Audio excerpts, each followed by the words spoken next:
Hi everyone, welcome to Book Soup. Thank you so much for coming out tonight. If you haven't been here before, we are an independent bookstore that loves to put on these free events for everyone. So if you're shopping around and something catches your eye, we would definitely appreciate you supporting us so we can keep having these free events. But that aside, the reason why we're here tonight is for Peter Melman's new book, Mandela Was Late. If most of you probably know that he's best known for being a writer and producer on Seinfeld, so I think we're in for some good laughs tonight. If you can just silence your cell phones before we get started and join me in welcoming Peter.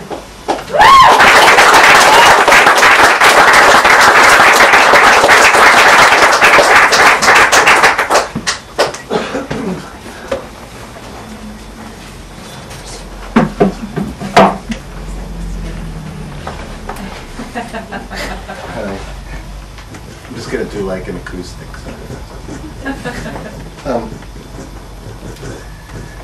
This first one is called Numerology. In 1967, football jerseys were a teen fad in New York City high schools. The world was decades away from maniacal sports marketing, so the jerseys were bloodless. No team logo, no team colors, no superstar stranger's name along the upper back. Just white jerseys, striped numbers, and a sullen, boxy number. The fad seemed radiantly dull until a trend emerged. The number. The number was the same on every jersey. I was preteen and groping. 69. Why 69? Why 69? Why 69? My father had season tickets to the New York Giants, so I was up on the NFL. Number 69 on the Giants was Willie Young, a left tackle notable for standing over a crumpled quarterback freshly mauled by the right defensive end, Young's responsibility. During one game in our bleacher seats at Yankee Stadium, a virtuoso drunk sitting behind us shouted, "Young, you're a fat shit." Shriveled in embarrassment at hearing such filth in the presence of my father, I nevertheless sensed that the fad could not be centered on a fat shit. 69 felt like it had nothing to do with football at all. Confirmation came on a busy day at Davis Delicatessen on 188th Street and 73rd Avenue in Queens, where some older kids cackled from hearing a counterman shout, "69, number 69? Consciously oblivious adults fingered their cash or glared down at the smoked whitefish, hoping they'd jump out of their wall-eyed depths and bite one of these snickering premature ejaculators on the ass. If anything other than sex led kids to laugh and parents to play dumb, I wasn't aware of it. Then, as now, I was incapable of stopping my thoughts from drifting to undesirable places. I started thinking that 69 could possibly mean something really debauched. At 11 years old, all mysteries were dark mysteries, and all dark mysteries involved sex. Actually, let me back off that a little bit. The summer of '67, just passed in this timeline, had been called the Summer of Love. What activities exactly comprised a summer of love were lost on me. It sounded groovy, maybe even out of sight, but it was no dark mystery. I was unaware of any connection between love and sex, so I couldn't be bothered. The cases that consumed me were breathier. A psychedelic shop called Bell Book and Candle opened on Horace Harding Boulevard just around the corner from where, a few months earlier, kids threw snowballs at Mayor John V. Lindsay in protest of the city's slow cleanup after a blizzard. While looking at the strobe lights, I heard one of the oppressively relevant DJs on WNEW, the legendary progressive rock station, talk about this song by the Doors called "Light My Fire." "It's great sex music," he said. "It has the long version for regular sex and the short version for a quickie. On these airwaves, we only play the long version." Quickie. Now there was an intriguing term. I looked it up in a dictionary. Quickie. A book or movie produced in very little time. You know who never got a lot of pussy? Noah Webster. But at the time, if you didn't make the dictionary, it couldn't be too important. Another fascination came in October when my classmate, Eddie Clark, peered down into his right during Glee Club and whispered, "Gail Morrissey has a great ass." That one had me confounded for 2 solid days. A great ass? Is that something I'm even supposed to be looking at? Ultimately, I finessed my way around that one too. Okay, I'll look at asses. I'll talk about asses, I'll compliment asses, I could do that. After all, there they were, lined up in alphabetical order every day for all the world to look at.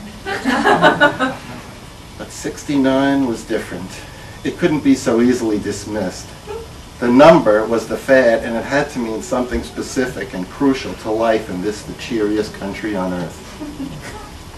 Seeing as this was a sexual investigation, I had to ditch the dragnet procedure of starting my search close to home, then expanding outward. It wasn't like I could canvass my own household. I assumed recreational sex was something new, something invented around 1965. And my father, working on 23rd Street in Manhattan, and my mother at the office of PS 179, were too busy making America great to possibly be up on the latest in fornicational chic.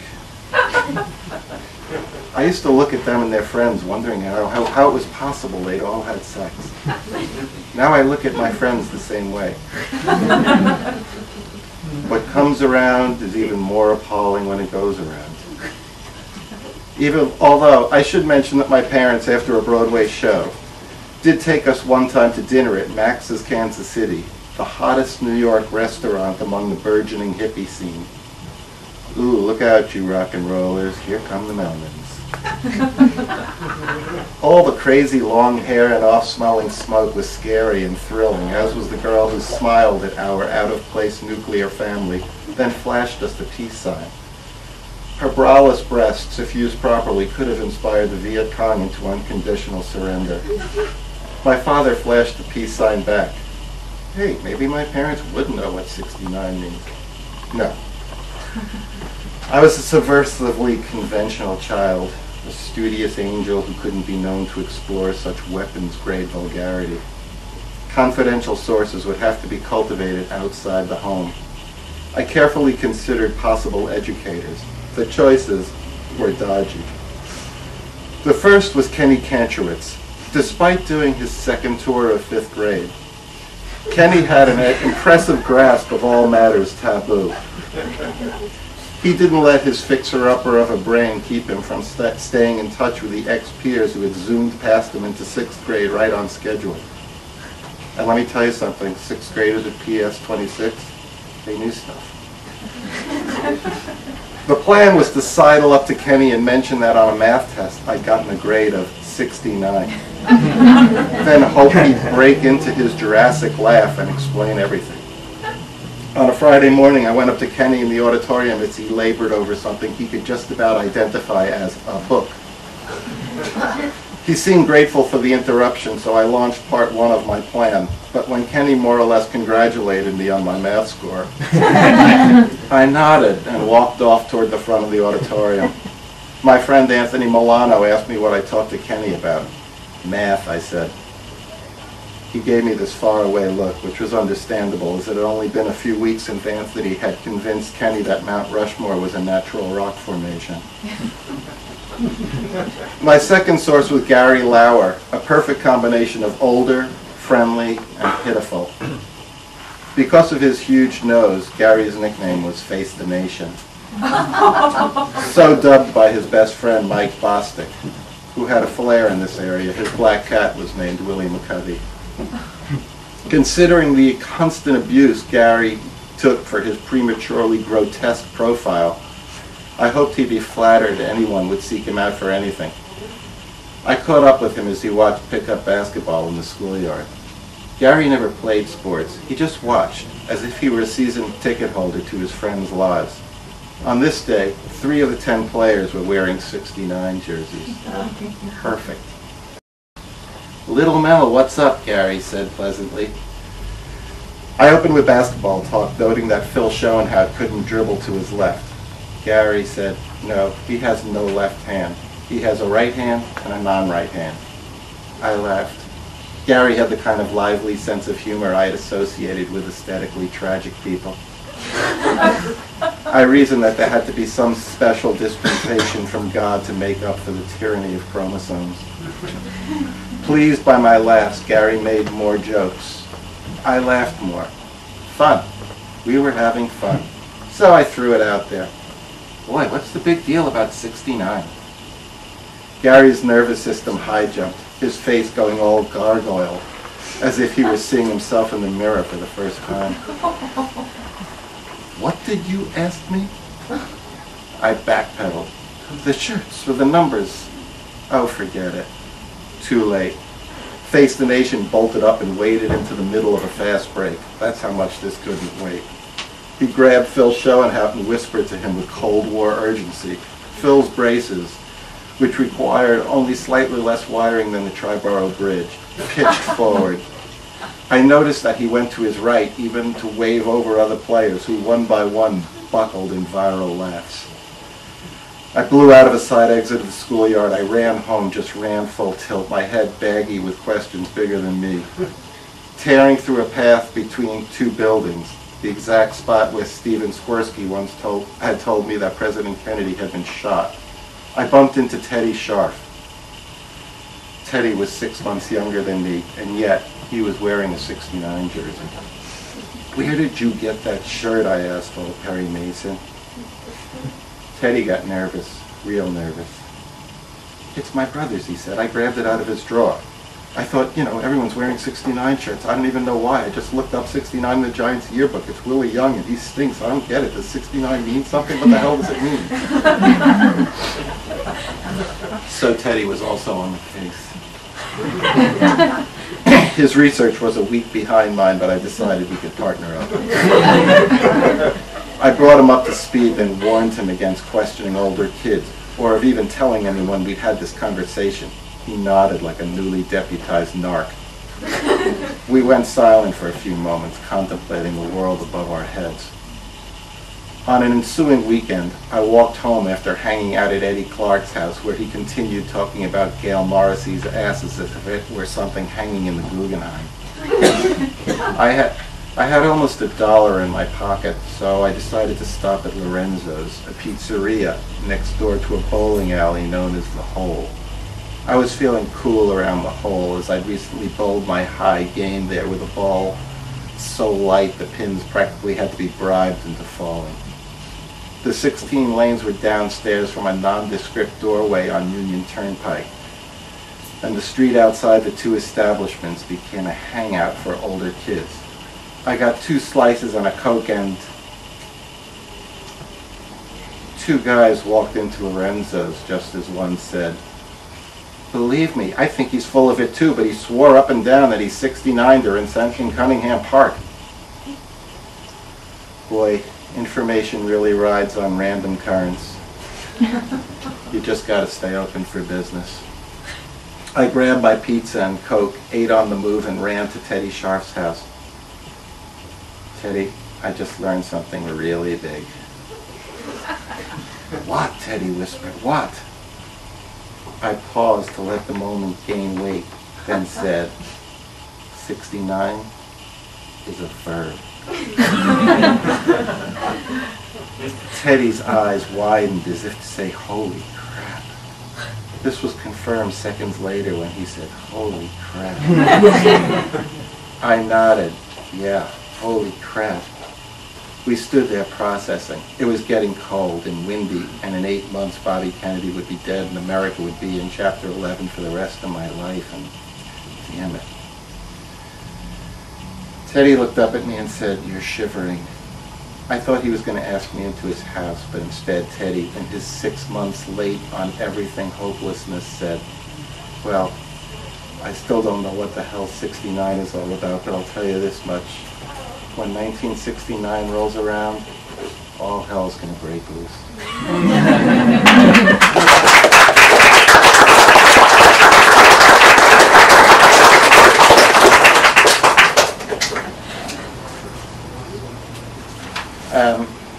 this was probably a first for reading. I'm actually going to read because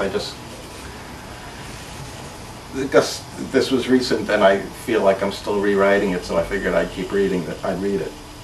This is actually the preface to the book, and trying to explain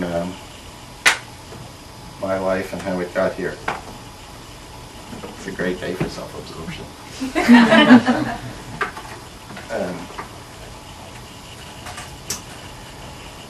At the end of the last date I ever went on as a resident of New York City, the check came and I grabbed it. "I'll get the next one," she said. "A next one would be nice," I said, "but I'm moving to LA." She was an actress but couldn't find a facial expression. "What? Why are we even... when?" "Soon." She looked around the room trying to find a sentence, one that made sense. Finally, she pulled a nifty little override over her central nervous system and said, "You'll do very well out there." To this day, I wonder if she meant that as a compliment. At the time, April 16th, 1989, there was a seedy but gratifying exhibitionism in saying, "I'm moving to LA." It was tempting to delay the move just to have more chances to say it. But no, May 30th at JFK felt like the end of an era. Now, 23 years later and aging at a breakneck pace, it's pretty clear that every second of every day is the end of an era. Odd thing, the actress was 24.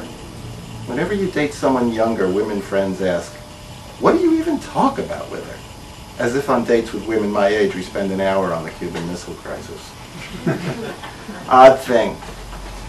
At a party in Venice, the very short and middle-aged host/producer, Natty in his suit from the Armani Boys Department, tore his Achilles tendon rising on his tiptoes to kiss the cheek of a brand new 24-year-old actress. LA is either the happiest place or the saddest place in the world. It swings back and forth by the minute. Odd thing. Choosing what to bring to these parties is a plague. For a potluck Grammy party, I made 85 calls before buying a selection of pastries at porterhouse prices. Upon arriving at the party, the first thing I saw was a huge bucket of KFC.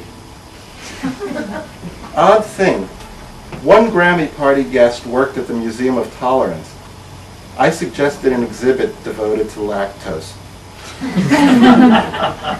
After all, I'd been called a dirty Jew maybe twice, but I'd had like 10,000 stomach aches, so it made sense. The guests gave no reaction. Nothing. Odd thing. A woman at Starbucks described someone as a Christ-like figure. I said, "You mean he had a beard and a really low percentage of body fat?" Again, no reaction. Must have been too soon. Odd thing. It just seems strange that God only had one kid. 7 years of writing Seinfeld episodes turned a reasonably normal inner life into a generator of perpetual odd thing thoughts. It's an unexpected but not unpleasant way to live. Sometimes looking back at the sheer luck involved in getting to this place is overwhelming. Through all the striving and angling of life, people blindly assume everything they do edges them closer to some blissful place they can't name or describe. Everywhere you look, they're rowing through the day in what they absolutely know is the right direction, even while seeing people just like them going so obviously all wrong. Humility gets on my nerves, but I do feel lucky to live this particular life in a country where everyone thinks that as long as you have a paddle, it's okay to be up Schitt's Creek. Whatever. Some people collect bobbleheads, I collect thoughts. The big upside is feeling productive or potentially productive all the time. Writing is the job, but so is basketball, lunch, Graves' disease, stop light, being held up at gunpoint, napping, and anything else that might trip up an original thought. Since stepping away from TV, I shove my thoughts into familiar places like magazines and op-ed pages. Granted, still striving to be in print puts me kind of on the cutting edge of passé. But blogging feels like it's for people who can't get paid to write. Although I do blog when I finish a piece and realize it stinks. In any case, all of it's a joy. Even in my early years at Seinfeld, part of me already missed writing full sentences. Not that Seinfeld wasn't joyful. It was like a second shot at college. Well, aside from the much harder work, and the grotesquely overpaid wages, and the 2.5-month spring break. Otherwise, it was hanging out every day at the coolest frat house on campus with funny people, endless junk food, and, in lieu of freshman girls, a weekly stream of oppressively gorgeous actresses. You know, between your eyes, your skin, your hair, your lips, and your body, you and I can make a beautiful child together. Odd thing, there's a lot you never get to say in real life. Then there's so much you wish you didn't say.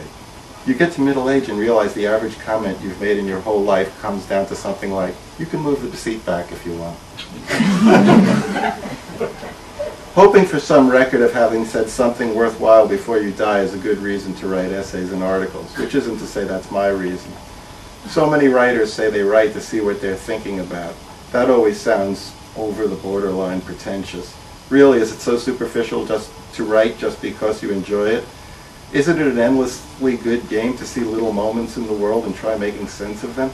It's practically like having a life. On the other hand, a friend framed her divorce papers as proof of having taken part in whatever the hell it is we're all taking part in, and you know what? It gave her a nice little sense of accomplishment. Then again, there was a freshly divorced man who had his wedding band embedded in a solid glass coffee table, but still couldn't come up with a reason to go on. I swear the only thing that can make you doubt evolution is the fact that human beings are still capable of being disappointed. Odd thing. When friends or acquaintances get divorced, I always ask them if they knew walking down the aisle that the marriage wouldn't work. So far, over 90% said yes, they knew it wouldn't work. Odd thing. People make so many mistakes, it's unbelievable. In this collection, a piece called Star Trekking that appeared in the New York Times about in this collection is a piece called Star Trekking that appeared in the New York Times Magazine About Men column, October 16, 1988. At the time, I was a freelance magazine writer, an accidental career choice after working for Howard Cosell at ABC Sports. Throughout my 2.5 years at ABC, Cosell periodically would sidle up to me and say, "So, Peter, what are your plans?" The implication that he would fire me soon was always good for a laugh. At 7 West 66th Street on December 15, 1984, Cosell said, "Peter, this is a very painful moment for me, but due to budget cuts, we have to let you go." I laughed and said, "Wow, Howard, you're really taking this joke to a new level." Howard Cosell didn't laugh. The truth is, among funny bosses, Howard Cosell edges out Jerry Seinfeld by a pretty comfortable margin. Before ABC, I wrote sports for the Washington Post, where no one was especially funny. That was my role because of the way I got the job. After hearing that the Post wasn't hiring white males, I wrote a job letter as a white woman and sent it to managing editor Howard Simons, who was played by Martin Balsam in All the President's Men.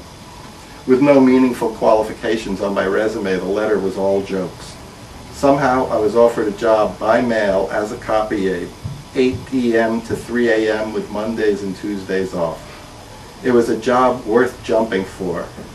But they were expecting me to be a woman named Faith Michelle Cates. I wrote a second letter as myself, explaining the first letter, and was promptly invited to meet with Simons. I remember wearing a white boat-neck sweater and saying something about Mary Tyler Moore that made Simons laugh, but not much else. A few months into being a copy aide, I accidentally hung up on a correspondent phoning in a story from India. Okay, I hung up on him twice. The point is, I was so incompetent as a copy aide that purely for damage control, the powers at the Post just let me write. There may be a lesson to be learned there. Less than 2 years after Star Trekking was published in the Times, I submitted it to Jerry Seinfeld.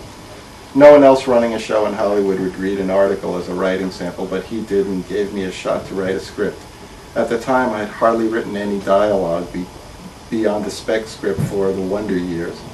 When I got word that The Apartment was well received, I had a sense that even though Seinfeld was barely on the radar yet, my life was about to change.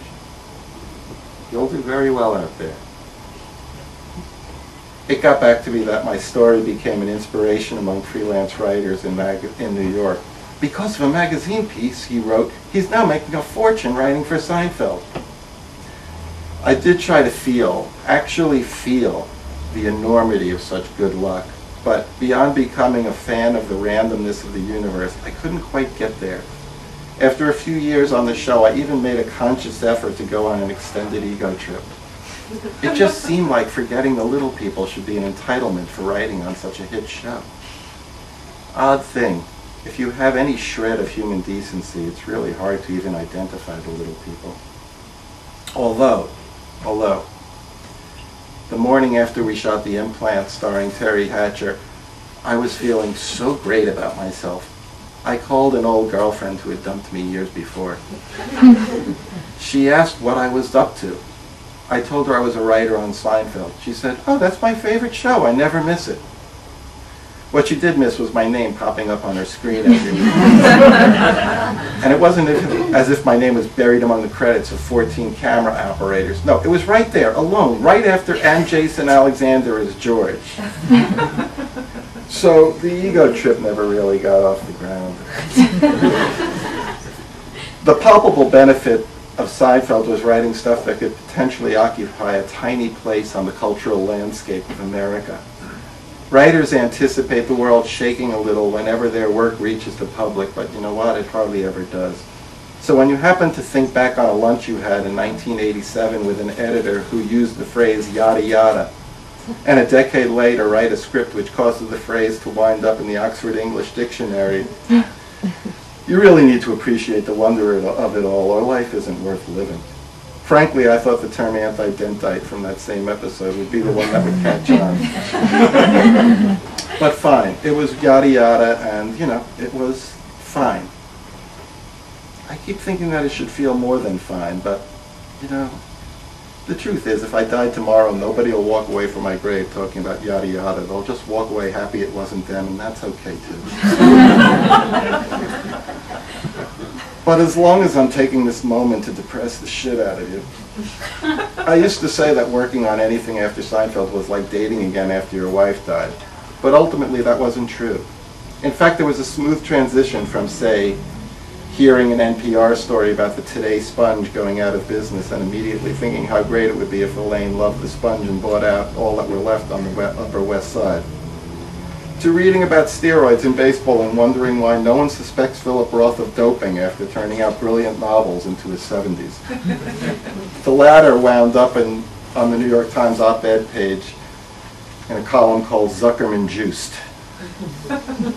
From reading the steroid article to getting the acceptance from the Times, 4 hours elapsed. It's hard to figure out why instant gratification has such a negative connotation. Odd thing. You never hear of anyone who just takes steroids recreationally. Odd thing.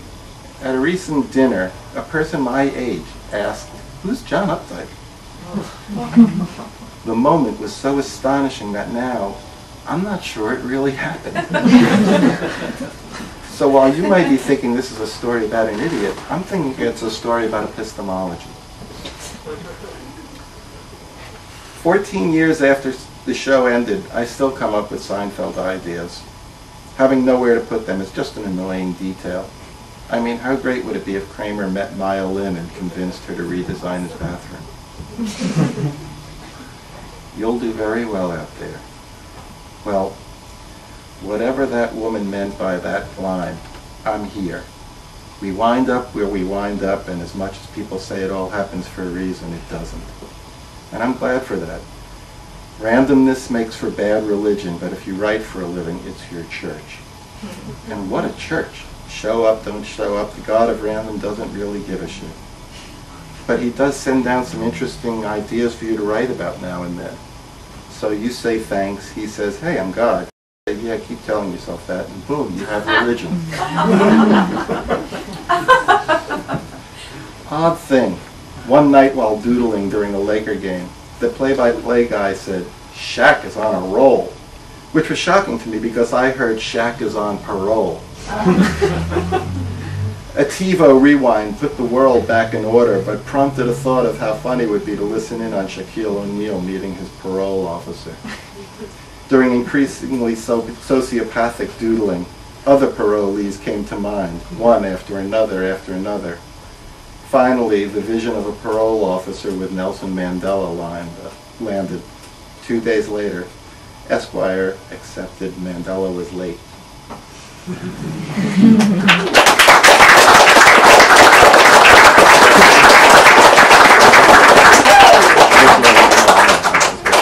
I want to do questions. Questions, sure. No, calm down. One at a time. Thank you all so much. We have copies of the book up at the front desk, and then we're going to move to the back to do our signing. So we'll see you back there. Thanks.